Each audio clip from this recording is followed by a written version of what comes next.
Hi అందరికీ, welcome to simple recipes by Suvarna.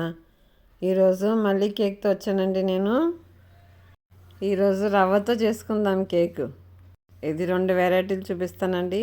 First నేను cake టిన్ prepare చేసుకుంటున్నాను. టిన్కి oil apply చేయాలి. తర్వాత మైదా పిండితో డస్ట్ చేసుకోవాలి టిన్కి. ఇప్పుడు మిక్సీ జార్ తీసుకున్నానండి. దానిలో 1 కప్పు రవ్వ వేస్తున్నాను. మీరు ఏ కప్తో రవ్వ వేసుకుంటున్నారో అన్ని మెజర్మెంట్ అదే కప్తో తీసుకోవాలి. ఇప్పుడు దీనిలో 1/2 కప్ షుగర్ వేస్తున్నా. 1/2 కంటే కొంచెం ఎక్కువ వేసానండి నేను. ఇప్పుడు ఈ రవ్వ ఫైన్ పౌడర్ లాగా చేసుకోవాలి. మరి ఫైన్ ఏం అవదండి, రవ్వ కదా. మీకు ఎంత వీలైతే అంత ఫైన్గా చేసుకోండి. ఇదిగోండి, ఇలా చేసుకోవాలండి రవ్వ.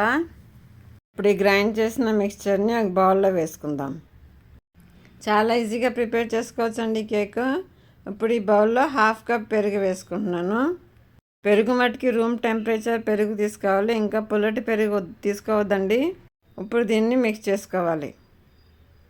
నా ఛానల్ ఫస్ట్ టైం చూసినట్లయితే సబ్స్క్రైబ్ చేసుకోండి.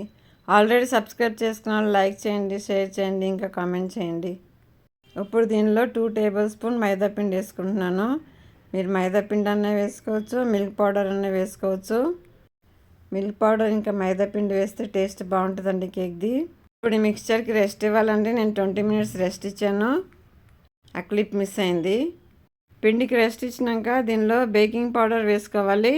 1 టీ స్పూన్ బేకింగ్ పౌడర్ వేసాను, ఇంకా 1/2 టీ స్పూన్ బేకింగ్ సోడా వేసాను. ఇప్పుడు దీనిలో కొన్ని పాలు వేసుకుని మిక్స్ చేసుకోవాలి. బేకింగ్ పౌడర్ ఇంకా బేకింగ్ సోడా మంచిగా మిక్స్ అవ్వాలండి. ఇప్పుడు వరకు పాలు వేయలేదు కదా, ఇప్పుడు కొంచెం కొంచెం వేస్తున్నాను. నేను 1/2 కప్ పాలు తీసుకున్నాను అండి. దానిలో మొత్తం వేయలేదు, నేను కొంచెం తగ్గించి వేసుకున్నాను. ఈ పిండి కన్సిస్టెన్సీ బట్టి వేసుకోండి. పాలు ఎక్కువ పోయేదండి. పాలు బ్యాటర్ ఎక్కువ లూజ్ అయితే కేక్ చేయడానికి ఎక్కువ టైం తీసుకుంటుంది. ఇప్పుడు దీనిలో వెనిలా ఎసెన్స్ వేసుకుంటున్నా. 1 టీ స్పూన్ వెనిలా ఎసెన్స్. అలాగే 1/2 కప్పు ఆయిల్ వేసుకోవాలి. ఆయిల్ ఫ్లేవర్లెస్ ఆయిల్ వేసుకోవాలండి. మీరు కావాలంటే ముందే ఆయిల్ వేసుకోవచ్చు, నేను తర్వాత వేసాను ఆయిల్. ఇప్పుడు ఆయిల్ వేసుకుని కొంచెం మిక్స్ చేసుకోవాలి. ఇప్పుడు బేకింగ్ పౌడర్ బేకింగ్ సోడా వేసినాక ఎక్కువ మిక్స్ చేయొద్దండి. ఈ ఆయిల్ మంచిగా మిక్స్ అయ్యే వరకు మిక్స్ చేసుకోవాలి అంతే. మన బ్యాటర్ కట్ అండ్ ఫోల్డ్ మెథడ్లో మిక్స్ చేసుకోవాలి. ఇదిగోండి, ఈ విధంగా మిక్స్ చేసుకోవాలండి. ఇప్పుడు ఈ బ్యాటర్ని మనం ప్రిపేర్ చేసుకున్న మోల్డ్లో వేసుకుందాం. ఇదిగోండి, ఈ ప్రకారం వేసుకోవాలండి. నేను మొత్తం వేయలేదు, సగం వేసాను, సగం ఉంచుకున్నాను. ఇదిగో ఇలా వేసి టిన్ని ట్యాప్ చేసుకోవాలి. బ్యాటర్ వేసేటప్పుడు సైడ్కి అంటుకోకుండా వేసుకోవాలి. ఇప్పుడు నేను టూటీ ఫ్రూటీ వేస్తున్నాను. టూటీ ఫ్రూటీ మైదా పిండిలో డస్ట్ చేసుకుని వేసుకోండి, లేదంటే అవి కిందికి వెళ్ళిపోతాయి.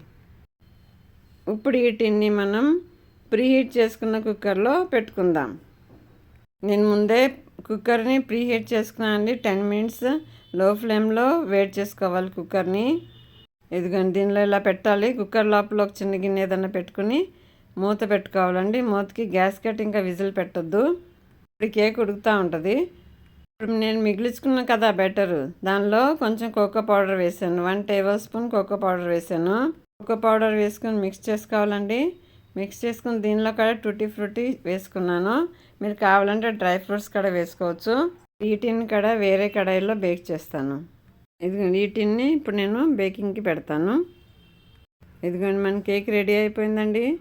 ఏమన్నా ఫోర్క్ అన్న నైఫ్ అన్న గుస్తే ఏమి అంటుకోకుండా వస్తే కేక్ రెడీ అయిపోయినట్టే. చూడండి, 2 కేకులు చాలా సూపర్గా రెడీ అయిపోయినాయండి. మీరు కూడా ఇంట్లో రవ్వతో ఇలా ట్రై చేయొచ్చండి.